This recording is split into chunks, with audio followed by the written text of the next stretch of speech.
So my talk is exercise and immune response to viral infection and vaccination. And so there are two parts to my talk this morning. The first one is focused on exercise and immune response to respiratory viral infection. And the second is exercise and antibody response to vaccines. So first, just to very briefly touch on exercise and respiratory infection.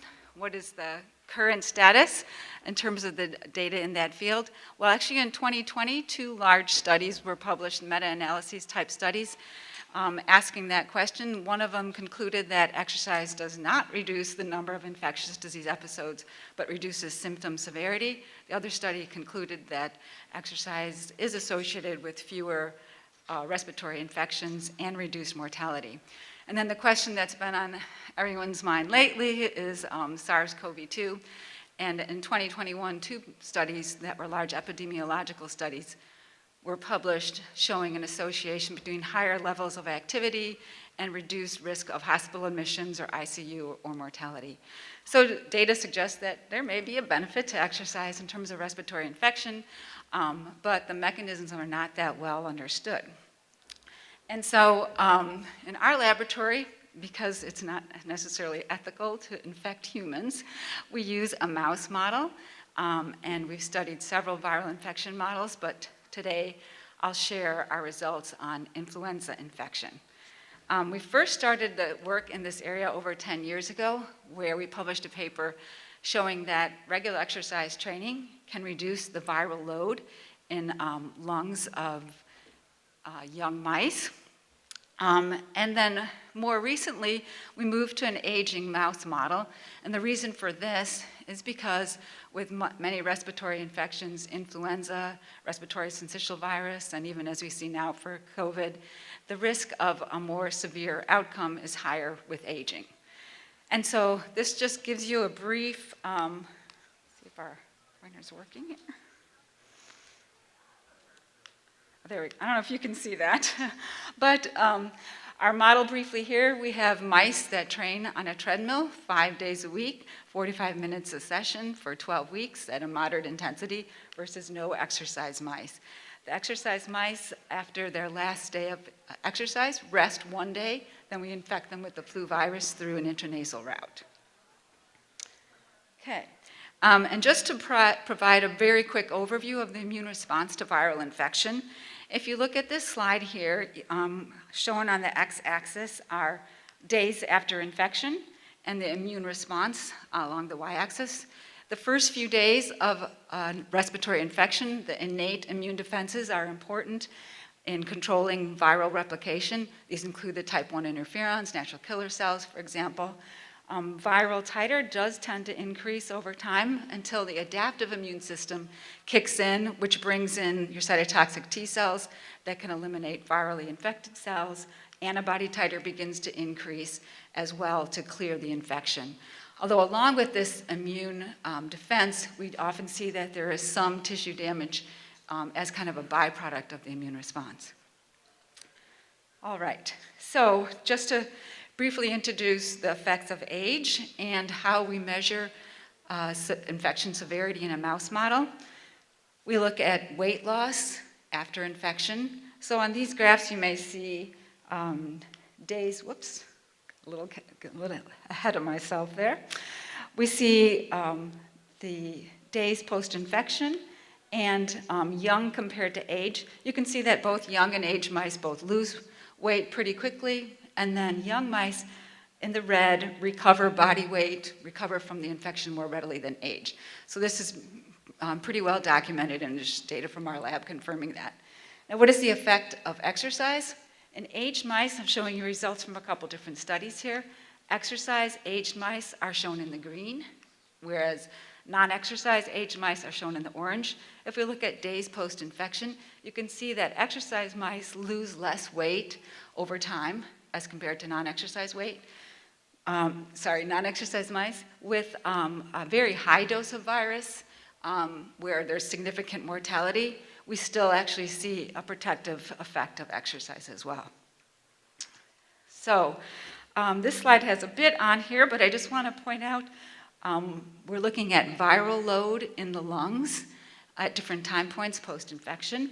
So very early on infection, this graph on the right, 6 to 24 hours post-infection, we're looking at the immune response of young mice, and the bars on the left, aged mice in the middle, or aged exercise mice on the right. And if we look either within the lungs or what we call the bronchoalveolar lavage fluid, in this time points ranging from very early 6 hours post-infection to 24 hours, we see a consistent pattern that exercised aged mice have lower levels of virus in the lungs than non-exercise aged mice. Interestingly, young mice is higher, but it's another story for another day. This benefit of exercise occurs really within the first few days of infection. If we look out to day 7, 8, 9, 10, then we do no longer see a difference between exercise and non-exercise mice in viral load. And certainly with aging, there's a delay in clearing the virus. Again, aged mice have higher virus in their lungs in the late phases of infection compared to young mice. So then we also look at the amount of inflammation in the respiratory tract with infection. And I'm going to show you a few graphs here, but there's a pattern that stands out.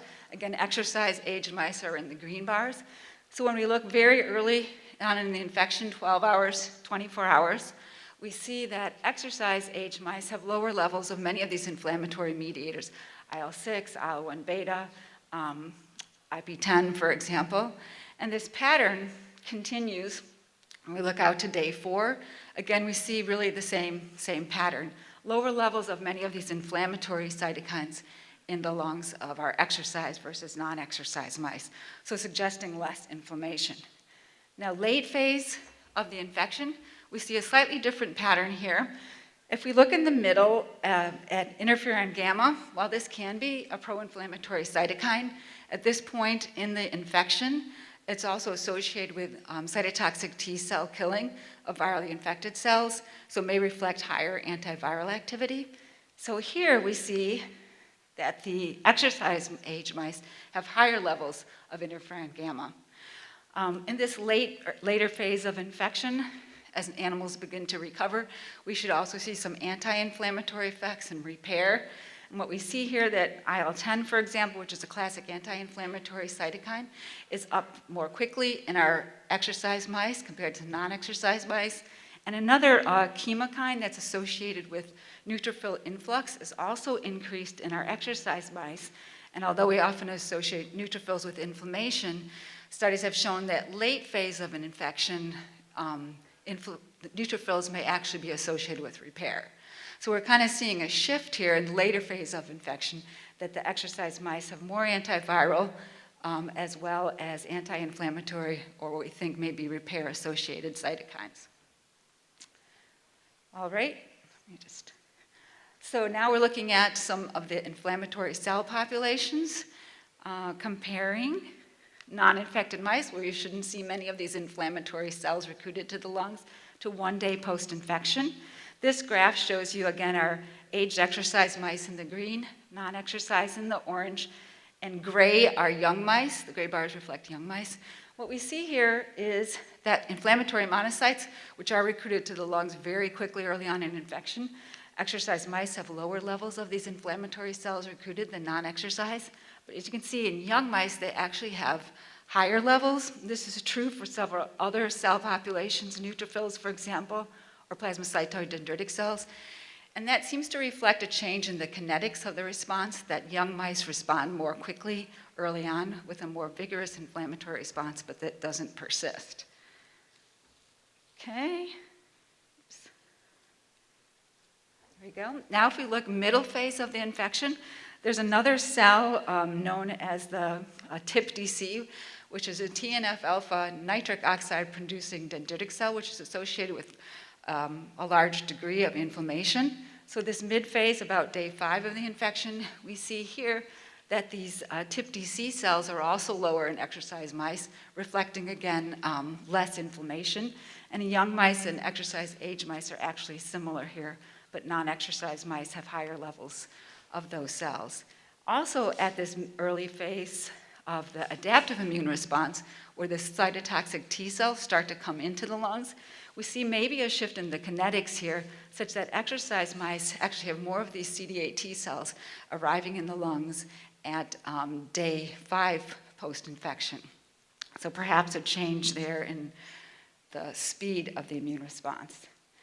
All right, and now if we look at those cytotoxic T cells in a little more detail, as they're important antiviral cells, what is their function? Normally we know that with aging, these cytotoxic T cells, which produce interferon gamma in response to influenza nucleoprotein, there's an impairment with aging, as you can see the blue compared to the young mice. When we look at the exercise model, we don't see a difference actually in the percentage of these cells in the lung. However, if you look on a cell basis, the cells, the CD8 T cells from the exercise age mice actually produce higher levels of interferon gamma in response to influenza nucleoprotein. So this is an assessment of antigen-specific CD8 T cell response, which seems to be greater in our exercise mice. We also see greater CD4 T cells in the lungs of our exercise mice. All right, so just kind of give you an overall picture then of what we've seen so far. If we look at viral load, we noted that the first few days of infection, exercise mice in the green here tend to have lower levels of viral load than non-exercise. If we look at inflammatory cell populations, particularly inflammatory monocytes or TIP-TCs, again, the pattern we see here is that exercise are lower than non-exercise. And when we shift to the late phase of infection, we're looking at CD4 and CD8 T cells, we see that exercise mice, those cells seem to arrive more quickly and at higher levels than in the non-exercise mouse model. And then here, we're looking at the inflammatory proteins. We see really that same picture again, lower levels in our exercise mice early on in infection. And if we look at those antiviral or repair cytokines, a shift so that those seem to be responding more quickly and at higher levels in the exercise mice compared to non-exercise. Okay, so what are the mechanisms? How does exercise result in these changes of immune response? We got some insights from some previous work we did in an obese mouse model.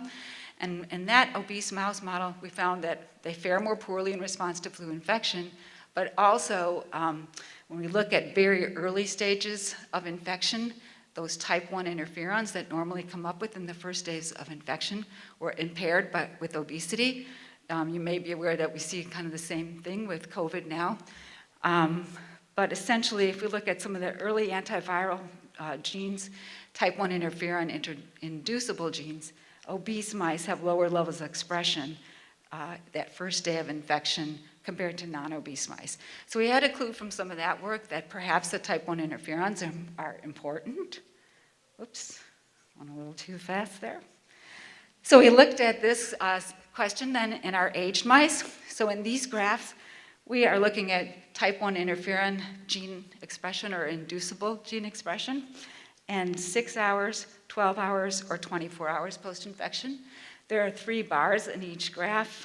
The one on the left are young mice, aged mice that do not exercise in the middle, and aged exercise mice on the right. And you might notice a pattern here at 6 hours and 12 hours post-infection that the exercised aged mice actually have higher levels of interferon and interferon-inducible gene expression than non-exercised aged mice. By 24 hours, that pattern is already, response has already peaked in our exercise mice, and it's actually starting to come back down. So, based on this, we decided to test whether this type 1 interferon gene expression actually underlies some of the protective effects of exercise. So we went back to our same model, but in addition to our aged exercise and no exercise mice, we included 2 groups of mice that were treated with anti-interferon antibody 1 day before infection and up to the first 4 days post-infection. And so if interferon was responsible for the exercise effects, the mice treated with the antibody blocking that should no longer show the protective effect of exercise. So what do our data show? If we're looking at weight loss here, we see again that aged exercise mice have less weight loss over time. than non-exercise age mice. When we look at the mice treated with the anti-interferon antibody, we completely lose that effect of exercise protection. The same is true with survival data. Here we have, again, our exercise mice in the green. In terms of survival, all of the other groups drop off much more quickly than the exercise group. Again, suggesting that when you block interferon, you lose that protective effect of exercise. And then I don't really have time to go through all these graphs, but basically we look at the same measures: viral load, cell populations early on, cytokines at multiple time points post-infection, as well as late phase infection. And we also looked at lesion score, which I don't think I showed you this data before, but if you look at the amount of damage in the lungs due to the infection, typically with exercise, we see that there is less damage. That's the green solid bar compared to non-exercise. When we treat with antibody, we see that that difference is minimized. So we do lose some of the effect of the exercise protection, again, when we block with interferon. So just to briefly summarize, the benefits of exercise for protection from influenza seem to be due in part to that early interferon alpha, which is reflected in weight loss and survival. There's also a decrease in viral load that seems to be attributed to that early interferon alpha. Some of the inflammatory proteins, as well as monocytes as well. And I do want to point out that some of the effects of exercise are actually independent of the interferon treatment. Now, in just the last couple minutes, I want to share our studies on vaccine response and exercise. And there have been studies published looking at, does exercise performed near the time of vaccination influence antibody response? So we really looked at this in several different models. A flu vaccine that's a monovalent back to 2009, the regular flu vaccine, and the COVID-19 vaccine. And just to briefly show you our model here, people are immunized with a vaccine. Then within 15 minutes after receiving the vaccine, they begin to exercise. They either exercised for 90 minutes for young adults, 45 minutes for young and aged adults, and no exercise as our control group. We then collect blood 2 or 4 weeks later and measure antibody response to the vaccine. So what we see here with 90 minutes of exercise in young adults, this is the antibody response to H1N1 monovalent vaccine. We see antibody increases over time, as it should after you're vaccinated, and the exercise individuals have higher levels of antibody than non-exercise. And this is just the same data, but expressed as fold change, really showing you the same thing. Now, if you move to the trivalent flu vaccine, comparing 90 minutes of exercise, 45, or control, in young adults, what we see is that, again, 90 minutes of exercise increases the antibody response, 45 minutes has no effect. The same is true for older adults here, where we tested just 45 minutes, no difference between exercise in 45 minutes. And then on the bottom just shows you fold change, basically the same data shown in a slightly different way. If we look at the H3N2 antigen in the flu vaccine, essentially the same picture, almost a mirror image. Again, 90 minutes is beneficial, 45 minutes has no effect, and no difference in older adults who did 45 minutes of exercise. We've also worked on this in a mouse model where we're trying to define mechanisms. So I just want to briefly show you, we compared 45 minutes of exercise as well as 90 minutes, and we went all the way up to 180 minutes to see is longer better. And actually, in our mouse model, it replicates the human results in that 90 minutes of exercise actually resulted in higher antibody response 4 weeks post-vaccine than the other exercise durations. So last bit here is our COVID vaccine results. A similar model, people are immunized. In this case, I'm just showing data from Pfizer. And people exercise for 90 minutes or no exercise. Our ages range from 18 to 64. 2 weeks after we collect blood, 1 week post-booster, we collect blood again and look at antibody response. And what we see here, again, antibody increases in response to vaccine as it should, those who exercise for 90 minutes actually have a higher antibody response than those who did not exercise. And when data is shown as fold change, you basically see the same pattern here. And I just want to point out, however, we do see some impact of age. So if we compare young adults and those aged 44 to 64, 2 weeks post-immunization, we see that aged have a lower antibody response to the vaccine. I shouldn't say aged, middle-aged, I don't want to offend anyone, but lower antibody response to the vaccine. 1 week post-booster, again, people aged 44 to 64 do still have a little bit lower antibody response to the vaccine, but the exercise effect in young adults versus middle-aged, the magnitude of that effect actually seems to be slightly greater in our middle-aged population. And then I just do want to mention that we also looked at side effects. Were side effects increased by that long session of exercise post-immunization? And they were not. There was no difference between our groups. And I'm not going to share the data today in terms of regular exercise training and vaccine response. This is already published. But some of our data, along with others, suggest that regular exercise can improve vaccine response, separate from this one single session post-immunization. So this is our kind of final take-home messages here. Exercise does protect against respiratory infection. We've seen this in young, obese, aged. The mechanism does seem to evolve to some extent, early interferon alpha. Exercise alters populations of cells in the lung, pre and post-infection. I showed some of that data today. And a single 90-minute session after vaccination increases the antibody response to flu vaccine or COVID. And so I covered a lot today, tried to talk fast, but I'll stop right there. And again, we are going to take questions at the end of the session. So thank you for your attention. Thank you, Dr. Kohut. Our next speaker is Dr. Emily Lavoie, and our topic is lymphocyte responses to acute and chronic exercise. Good morning, everyone. In my talk today, I'll be discussing T-cell responses to both single sessions of exercise as well as to exercise training. The immune system is indeed a system. It's a network of tissues, cells, and molecules that collectively aim to protect our body from both external as well as internal threat. My research focuses on the lymphocytes, and these include T cells, which are responsible for mounting specific immune responses and can provide lifelong immunological memory. T cells provide both direct responses to the antigen as well as to help coordinate the responses with other immune cells through the release of cytokines.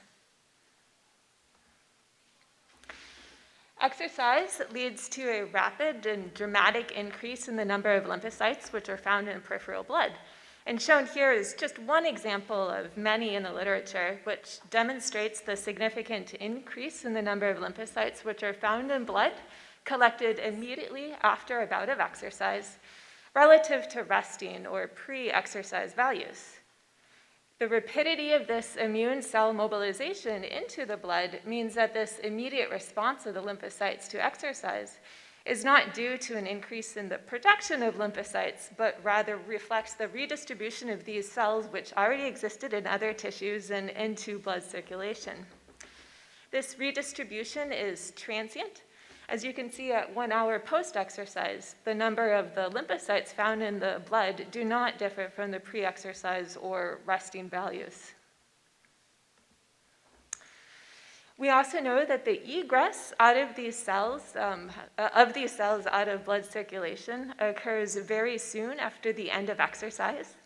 So shown here, lymphocytes have decreased to about 75% of their peak value that occurred at the end of the exercise session within just 10 minutes of stopping exercise. So a very transient response among the lymphocytes. The magnitude of this lymphocyte mobilization in response to exercise is related to the intensity of the exercise session.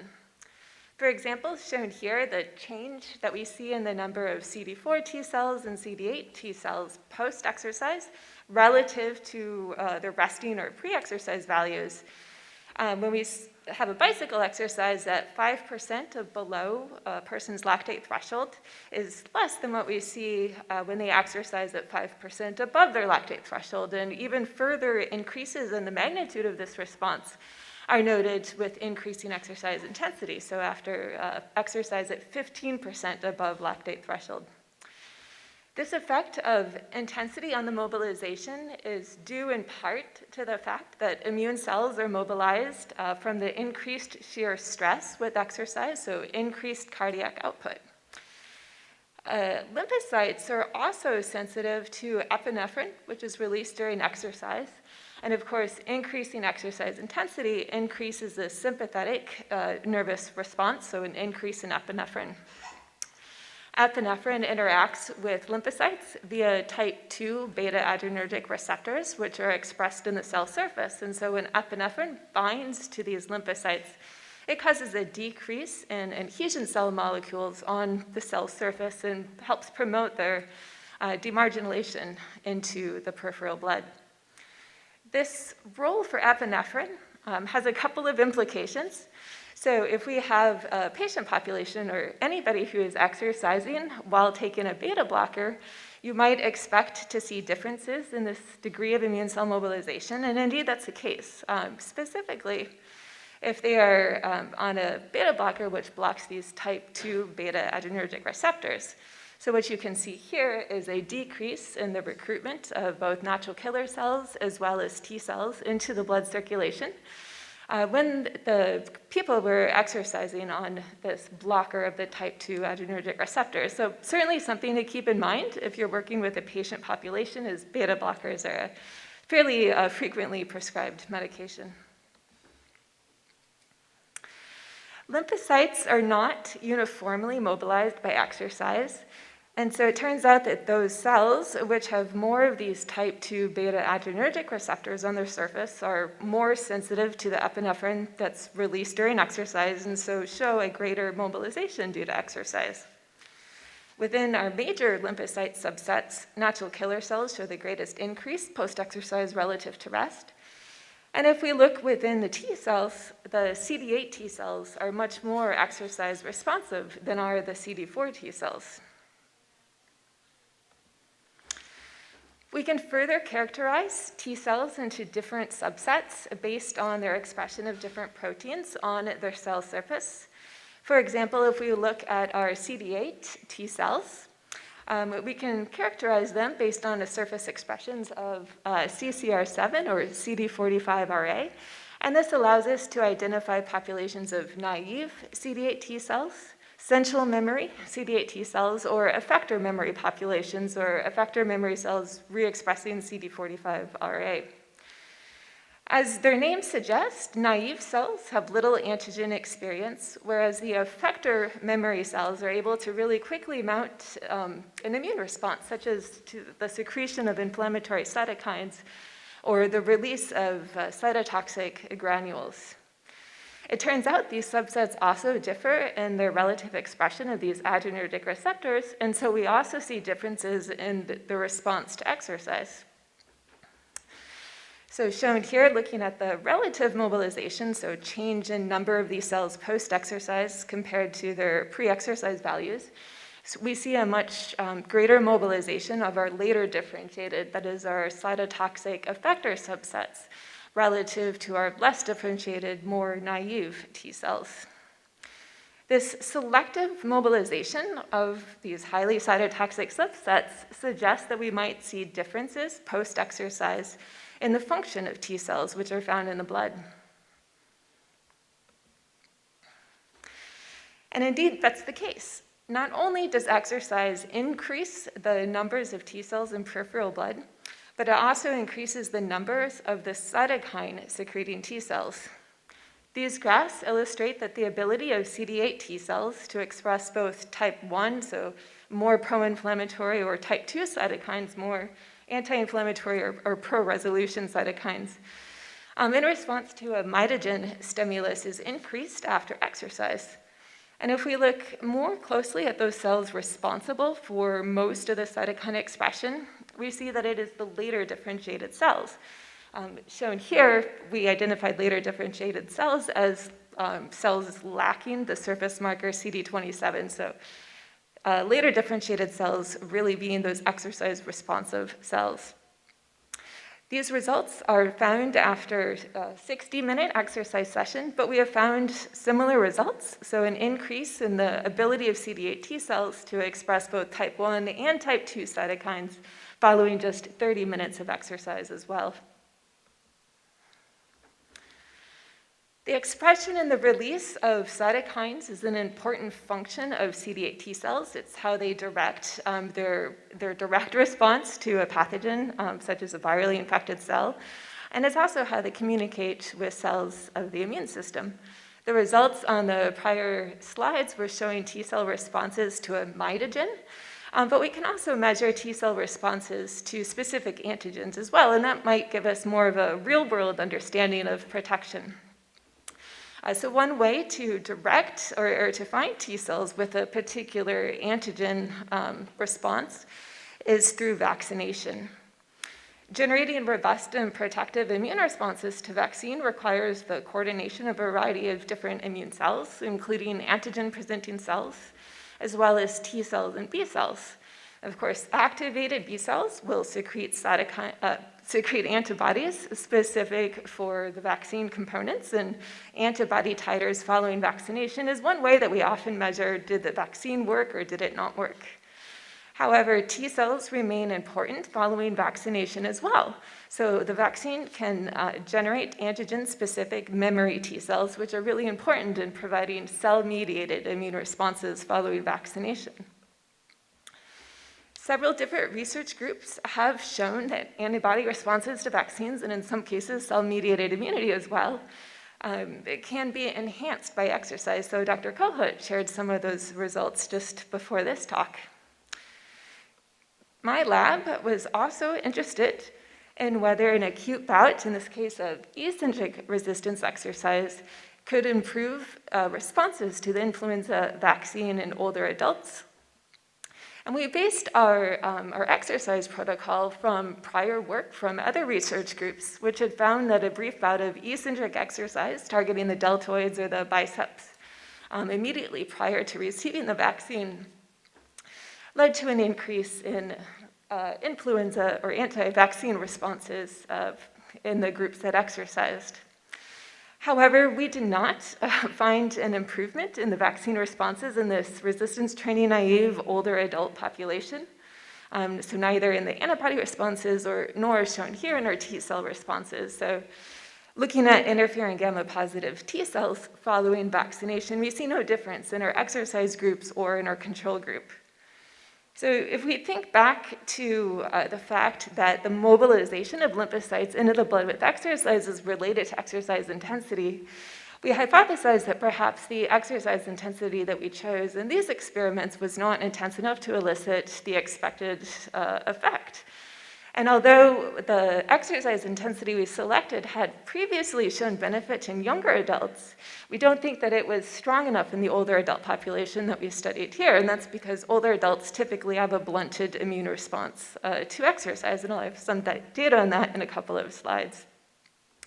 So older adults, again, as Dr. Kohut mentioned, this is a population that we certainly do want to try and find a protocol to enhance vaccine responses, as they typically do show less strong or less long-lasting immune responses to vaccination. So it's certainly an area for further study.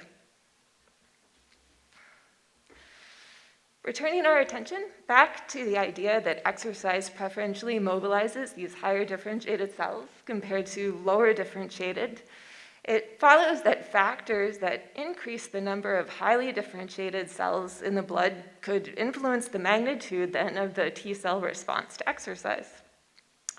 One such factor is cytomegalovirus, or CMV.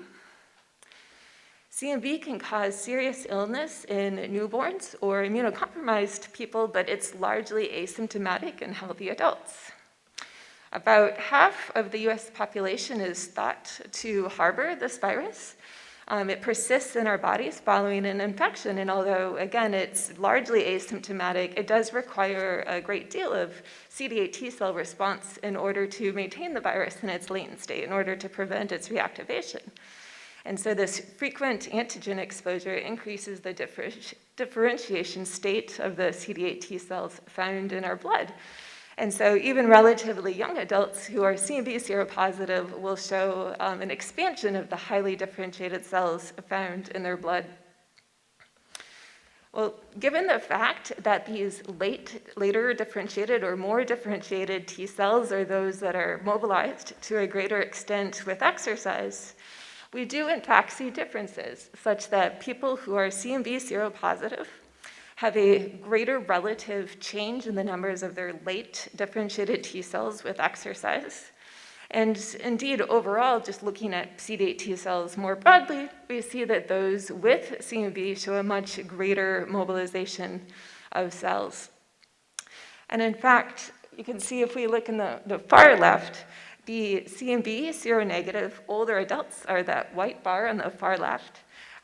That's an example of this blunted response to a given intensity of exercise. So relative to our younger population, we see a significant decrease or significantly fewer CD8 T cells mobilized by exercise.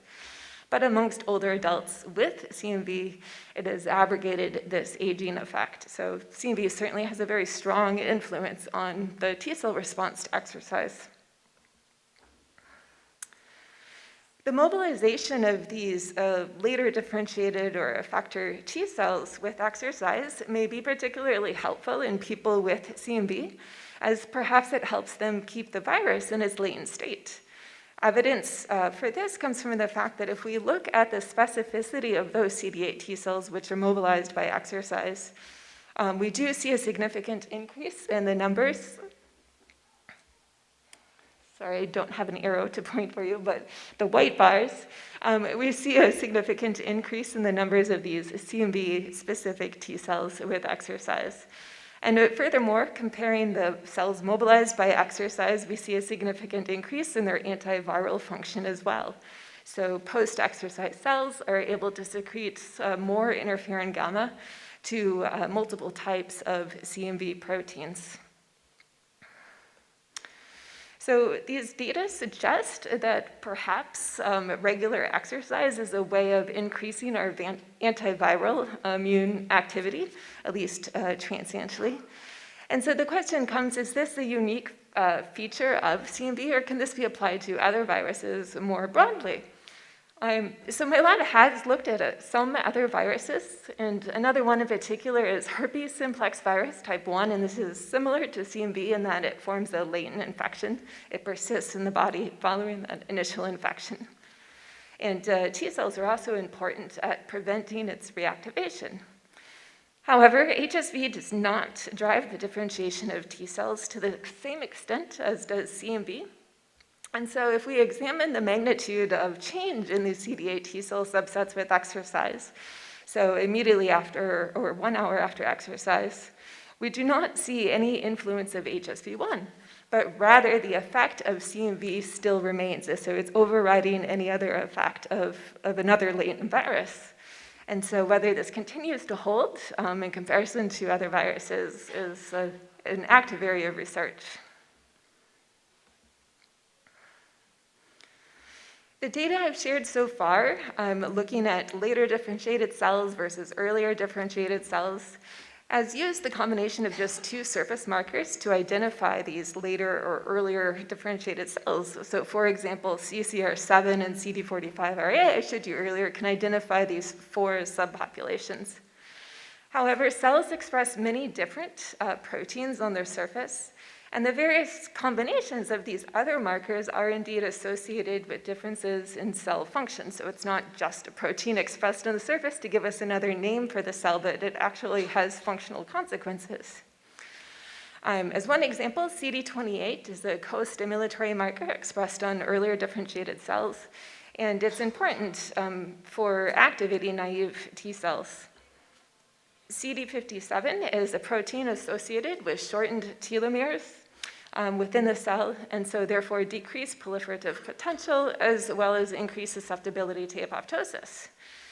And we can look at various combinations of these cells in order to better understand the potential phenotype or function of the T cells. So if we look, for example, within these effector memory or EMRA subsets, which we had previously found to be particularly exercise responsive, we can further subdivide or find subpopulations within each that are expressing different levels of CD28, this co-stimulatory marker, or CD57, this putative senescence marker. And what we find is within these subpopulations, again, looking within our already known to be exercise responsive cells, so within our effector memory cells, there are further differences. So the lack of CD28 and the gain of CD57 is associated with more and more of an exercise response. And I had previously shown that CMV increases the exercise-induced mobilization of these CD8 T cells in a blood circulation. And if we look within these subpopulations, it's really isolated to these effector memories that have CD57 and lack CD28. This does have potential functional consequences. So given that CD57 typically marks cells with decreased proliferative capacity and increased susceptibility to apoptosis, this may suggest that cells mobilized by exercise may not be cells that are readily capable of multiplying in response to an antigen, and indeed may be more prone to cell death. So the functional implications of these results are still being studied. Thus far, I've focused on the acute response to exercise. So that is, what do the cells of the immune system look like in the immediate aftermath of a bout of exercise? But I'd like to end my talk today by considering the longer lasting effects of consistent exercise training on T cells. If we keep in mind that VO2 max is positively related to exercise training, epidemiological studies have linked VO2 max with improvements in the composition of T cells, which are found in peripheral blood. These results are in men, relatively healthy men, and then those who have a greater level of aerobic fitness, so the higher fit, they have higher VO2 max values. We see that they do not show this age-associated accumulation of later differentiated CD8 T cells in their blood that is noted with those who are of average fitness or low fitness. Furthermore, those in the higher fitness group show less of a decline in their lower differentiated or more naive CD8 T cells with age, again, compared to both average fitness or low fitness. So these data suggest that highly fit individuals are able to maintain a diverse and responsive T cell pool during aging, and so perhaps are better able to respond to a greater variety of pathogens or to novel pathogens during aging. However, from this study, it's not clear if exercise training can reverse age-associated changes which already exist in immune composition. So if you have someone in the lower fitness group, if we improve their fitness level, are there also changes in their immune cell composition? And further, this study participants here, these were relatively healthy men, and so it's not clear if similar patterns are also observed in other populations.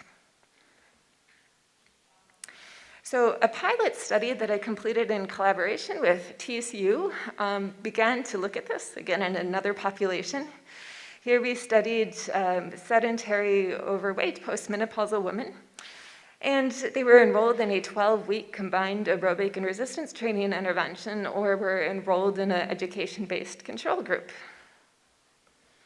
Women who were in the exercise training group showed a significant improvement in their VO2 peak following the exercise training, as well as showed significant improvements in a variety of different strength measures. And interestingly, those women in the exercise group did show changes in their blood T cell composition. So we see an increase in the lower differentiated subsets within their T cells, an increase in the proportion of their CD8 T cells with a naive phenotype and essential memory phenotype, and a decrease in their effector memory cells. The implications of this data, so the functional or other immunological consequences of these data, are still being explored. So to summarize, exercise acutely mobilizes these effector subsets of T cells into circulating blood. And it may be that this provides a period of enhanced immune function that could be harnessed to improve responses to vaccination, although the exact protocol still needs to be worked out, particularly for immunocompromised or for older adults. It could also be that the repeated mobilization of these effector cells provides regular bouts of enhanced surveillance against latent viral infections, and so decreases the risk for reactivation. It could also be that an exercise training program or the practice of regular lifelong exercise is a pathway towards maintaining a diverse and responsive lymphocyte pool throughout the lifespan. So just to acknowledge my sources of funding and collaborators, particularly important for the data that I've shared with you today, and to thank the organizers of this conference for inviting me to speak. Thank you, Dr. Lavoie. Next speaker is Dr. Brent Pence, and his topic is immunometabolic regulation and innate immunity in aging, COVID, and exercise. Okay, thank you very much for the introduction, and thank you to the organizers for the opportunity to speak today. I'm going to talk a lot about immunometabolism and COVID and a little bit about exercise at the end, and I hope you enjoy it. Okay, so I don't want to, give you a whole lot of background on COVID because, everyone's been living with this for a year and a half, but I do want to just do a little bit to orient you to what I'm going to talk about today. So this is the SARS-CoV-2 virus, and it has 4 structural proteins: spike protein, nucleocapsid membrane, and envelope protein. And the 2 that you should remember for today are the spike protein and the envelope protein. These are both proteins that are on the outside of the virion, and so would be expected to be recognized by cells, during the initial stages of infection. SARS-CoV-2 also is known to cause severe disease through high inflammatory responses or hypercytokinemia. This has a variety of different names depending on who you talk to, but all of them are hyperinflammatory responses. And then, of course, in severe disease, it causes acute respiratory distress syndrome, pneumonia, and in very severe cases, death. And so my lab is primarily interested in looking at innate immunity and specifically mononuclear phagocytes in the innate immune system. Primarily, this is monocytes and macrophages. These are innate immune cells. Monocytes, particularly, are circulating innate immune cells. They are involved in antigen presentation, which is stimulation of the adaptive immune system, as well as phagocytosis, which is uptake of foreign materials like endogenous damaged cells, and then inflammatory responses, including production of inflammatory cytokines. In COVID-19, these cells are known to be highly important. They are enriched in the lungs. They, in severe disease in both humans and animal models, and apparently my symbols didn't translate to this computer, but they're hyperinflammatory. The scissors are supposed to be an up arrow, and the glasses are a down arrow. So they have, they produce high levels of cytokines. They have receptor expression that is indicative of hyperinflammation, including reductions in HLA-DR and increases in CD16. They also respond in vitro to virus by increasing cytokine production and activating the inflammasome and pyroptosis. And most important for today, they undergo metabolic reprogramming. And so when I say metabolic reprogramming, what I'm talking about is something that's important to the field of immunometabolism. This is a field that has kind of exploded in the last 10 years. And it's now known that metabolic processes essentially regulate almost all the functions of almost all immune cells, including monocytes and macrophages, but also T lymphocytes, dendritic cells, neutrophils, and so on and so forth.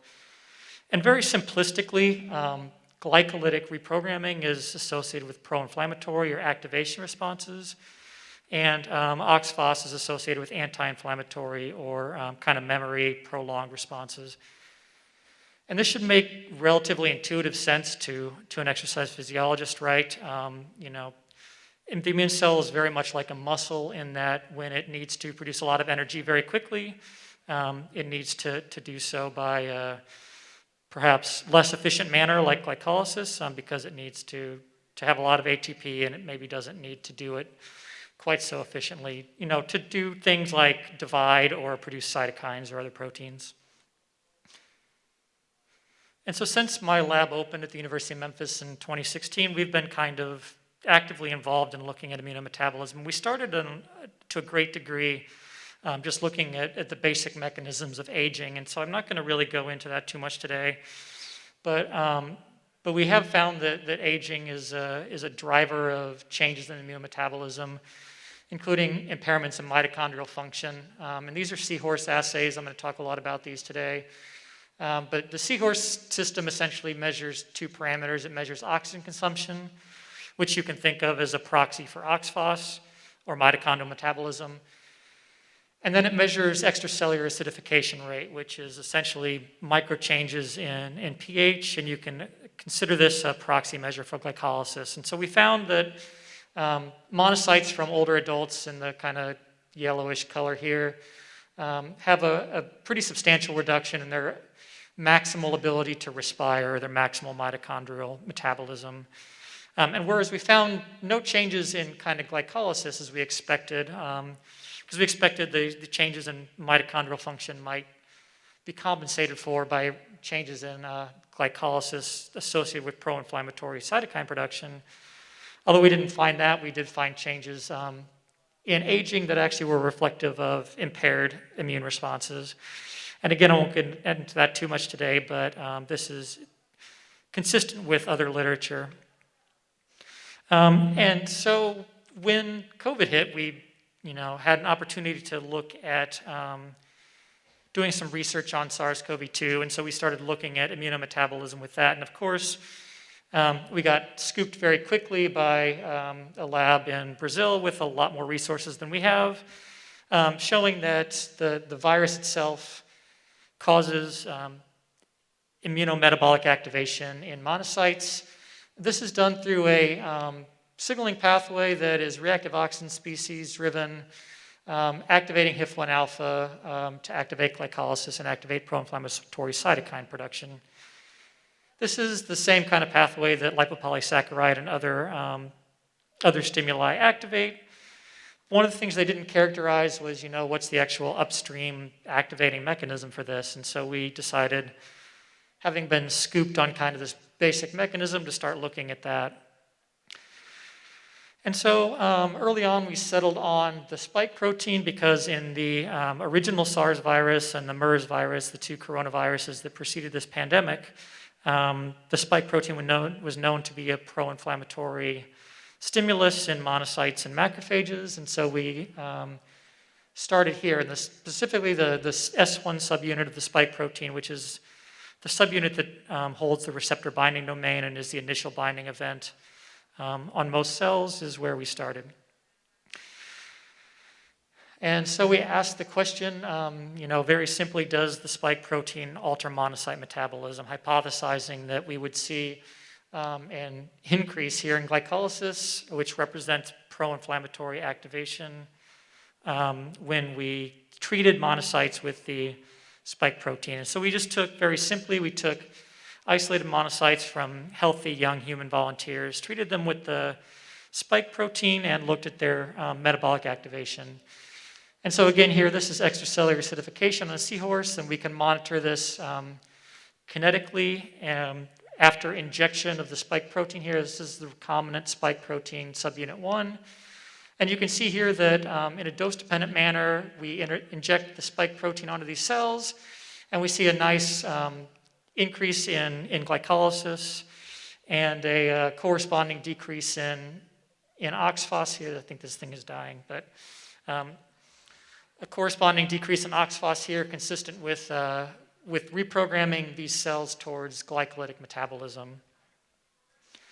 Likewise, we see a correlated dose-dependent increase in cytokine expression, both at the gene level with IL-1 beta, IL-6, CXCL8, which is the gene that is for interleukin-8, the neutrophil chemotactic cytokine, and then TNF-alpha. And when we go through and do this by ELISA as well, we see identical results. So this suggests that the spike protein is a mediator of glycolytic reprogramming and does activate these cells to undergo an inflammatory response. So we then ask the question is if this inflammatory response is HIF-1 alpha dependent. And of course, HIF-1 alpha has been known for probably almost 20 years now. I guess this Cell paper in 2003 came out showing that this protein, which essentially acts as a stimulator both of glycolysis and as a transcription factor for a lot of cytokines, is essential for inflammation in myeloid cells, which includes monocytes. But this is obviously not the only paper that's shown this, and a number of other papers have shown this, including the cell metabolism paper that came out in mid-2020 showing that SARS-CoV-2 activates monocytes through a HIF-1 alpha dependent response. And so we used a HIF-1 alpha inhibitor called ketamine, and to determine whether we could block the glycolytic and cytokine response to the spike protein, and indeed we could do that. And so you can see here that this ECAR response, when we give the spike protein, it has a similar glycolytic response that we see. When we pre-treat these cells for an hour with ketamine, it's this blue line here. You can see that it completely ablates the glycolytic response, and likewise down here ablates the cytokine gene expression response, and protein expression is likewise completely blunted here when we pre-treat these cells with ketamine, an inhibitor of HIF-1 alpha. And so I didn't show data here, but we also were able to see a similar effect when we just block glycolysis using 2-deoxyglucose, which gets taken up into the cell through the same mechanism as glucose, but when it feeds into the glycolytic pathway, it aborts glycolysis and therefore blocks the glycolytic response. And so we saw similar responses when we just blocked glycolysis using 2DG. And so these are two models, I guess, of blocking activation, but they have problems clinically for actually, doing anything with them. 2DG has very low bioavailability. When it gets taken up in vivo, it gets metabolized pretty quickly and doesn't really work in an organism. And then ketamine, as well as most HIF-1 alpha inhibitors, aren't really approved for human use. There has been a few studies using ketamine in animal models showing some efficacy, but for the most part, this targeting of HIF-1 alpha is not a clinically relevant model. And so we wanted to ask a question about whether we could use something that was a little more clinically relevant to induce a similar response. So this molecule is metformin. A lot of you will know it as a drug which is used for diabetes, for controlling blood glucose. But it is a known regulator of metabolism and is known to block inflammation due to lipopolysaccharide and other things. But more importantly for COVID, there's been a number of epidemiological studies and observational studies now showing that individuals who are taking metformin, generally individuals who are diabetic, who are taking metformin for their diabetes, had reductions or generally reductions in mortality and also inflammation when they were infected with SARS-CoV-2 and came down with COVID-19. And so we asked the question whether we could use metformin to mediate a similar effect. And indeed we could. This is actually the one thing we've really done in vitro with the actual SARS-CoV-2 virus itself, showing that if we treated monocytes stimulated with the SARS-CoV-2 virus, we could increase IL-6 production, and when we pre-treated them with metformin, we substantially blunted that response. And indeed in spike protein treated cells as well, we see a metformin pre-treatment here. Totally not working now. Okay. The blue line there is the metformin pre-treated. When we pre-treat, oh, thank you. Okay. When we pre-treat cells with metformin, we see a blunting of the glycolytic response, and this is a dose-dependent metformin, showing that metformin also for the spike protein blunts the cytokine response as well. And so while we were doing this, there was a paper that came out that one of our collaborators, Colleen Johnson, was actually an investigator on, showing that the envelope protein as well is also individually a stimulus for inflammatory cytokine production. So we also went and looked to see if we could do this with the envelope protein as well. And indeed, the envelope protein, when you pre-treat with metformin, we do see a small reduction in glycolysis, and then the expected reduction in oxphos, because metformin is also a inhibitor of mitochondrial complex 1. But we do see that, we see a reduction in some of the cytokines we measured, IL-6, TNF, but actually metformin does not block the IL-1 beta gene transcription, and actually might slightly increase the CXCL8 production, although we don't have this in protein yet. And so we've done a lot since then. Most of this is published or actually in press right now.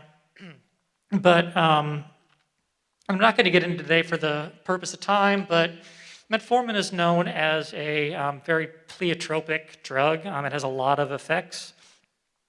And so right now we're looking at where, in fact, this is acting in these cells to determine if it's activation of AMP kinase or suppression of mitochondrial complex 1 or complex 3.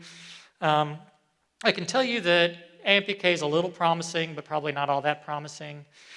Suppression of complex 1 or complex 1 mediated ROS really doesn't do anything at all. And so we're kind of focusing in on succinate and succinate dehydrogenase as a potential mechanism for this now. Because succinate oxidation is known as a spot in the TCA cycle that's actually pro-inflammatory and may mediate some of this response. And so blocking succinate oxidation with an inhibitor is showing some promise of downregulating the inflammatory cytokine response to SARS-CoV-2 in our hands. But I want to shift gears now and talk a little bit about exercise with the last few minutes. And so most people know exercise as a kind of positive thing, right? Most people think that exercise is good for you. There is some questions in the exercise immunology field, though, about whether intense acute exercise is a transient immunosuppressant. And I will say this is highly controversial. There's a lot of debate in the literature about whether this is a real finding or not. A lot of times because of the measures that people are actually using to define immunosuppression. But some of the most controlled data we have are in animal studies that both my former advisor Jeff Woods has done, as well as J. Mark Davis and some of his students, including Dr. Kohut, did at South Carolina, basically showing that when you give or when you subject mice to prolonged high-intensity exercise and then infect them with a virus, including influenza virus as well as HSV1, that they actually die at a much higher rate. And so again, while this is controversial, it is something that I believe may be relevant in some cases. And another issue with studying this field is, as Dr. Lavoie actually talked about, this acute exercise-induced leukocytosis, this influx of leukocytes into the blood, actually makes studying mechanisms underlying this a problem, because you redistribute immune cells that could mask metabolic effects or anti-inflammatory, anti-immune effects of exercise by just redistributing the cells that are in tissue. But so what I want to talk about with my last few minutes here is lactate. So lactate, everyone knows of as a byproduct of glycolysis that's greatly increased in the circulation after highly intense exercise. But lactate is also known as a molecule that can suppress immune responses.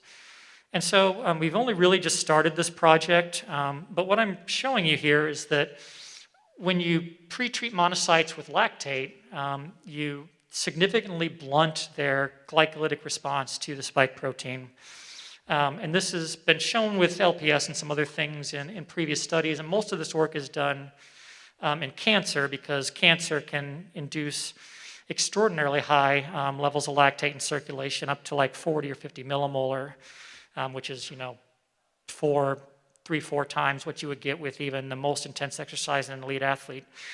But what we see here is that lactate also kind of, rescues the inhibitory effect on mitochondrial metabolism that you see with spike protein treatment as well.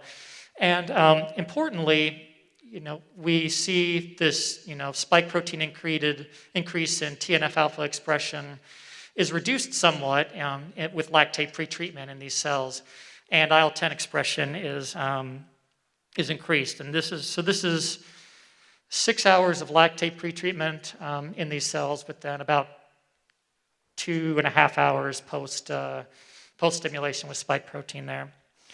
And so we're investigating now to try to determine whether acute exercise can actually mediate a similar effect in these cells, but also what the mechanism might be. And there are a couple of options. It's been known for a while that lactate is anti-glycolytic. It downregulates a couple of the enzymes in the glycolysis cycle, including, I think, hexokinase. And so that's a potential mechanism for this. But there's also a paper that came out a couple of years ago, I think in 2019 in Nature, showing that lactate itself can actually cause post-translational modifications on histones. So this is something similar to what you might see in acetylation or methylation or something, but histone lactylation actually is an anti-inflammatory process in immune cells, and this was done mostly in macrophages in this paper. And they showed essentially that the gene expression response in these cells was skewed towards an anti-inflammatory gene expression program. And so one of the questions we're asking now is whether physiological levels of lactate post-exercise might cause histone lactylation and mediate kind of an immunosuppressive response, at least in the innate immune system. I will stop there and thank members of my lab as well as collaborators at UTHSC that work with us on SARS-CoV-2 and some funding. But I also want to say that we have a brand new funded PhD program starting in the fall 2022. There will be at least one vacancy in my lab. So if anyone's interested in working on some of this stuff, please do talk to me. I'm happy to talk to anybody. It is fully funded, accepting students with either a BS or MS, and we can guarantee up to at least 5 years of funding. And feel free to contact me or grab a business card. I'd be happy to talk to anybody about this if it's something you're interested in doing. Obviously, people who have a background in exercise or nutrition have the ability to work on metabolism in this. So again, thank you.